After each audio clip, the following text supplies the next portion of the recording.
Sa nalambigit nga balita o breaking news, gisalindot o gidinay sa Commission on Elections sa COMELEC ang request sa DILG nga pagsuspenso nila ni Mayor Michael Rama o makaubanan gikan mismo sa Office of the President. Alang sa dugang detalye, adunay live update si Luan Mirondina. May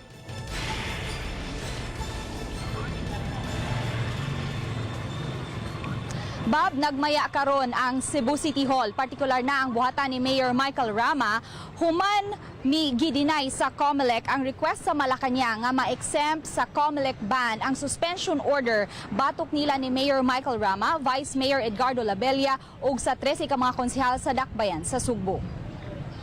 Pasado alas 4 karong hapon, Bob, gi-congratulate o gisugat og pakpak og paghangop si Mayor Michael Rama sa iyang mga staff human mikatap ang maong balita. Gitataw hinuon ni Mayor Michael Rama nga wa pa siya makadawat og kopya sa maong order.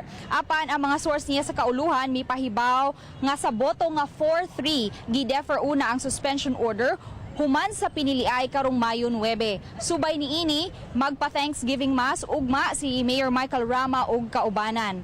Atong paminawon karon, Bob, ang tipik sa atong interview nila ni Vice Mayor Edgardo Labella ug Mayor Michael Rama. True to its mandate under the Constitution. So, we really appreciate COMELEC. Praise the Lord. Hallelujah. Thanks to all who were working to bring things, and at the same time, COMELEC and the whole country seeing it.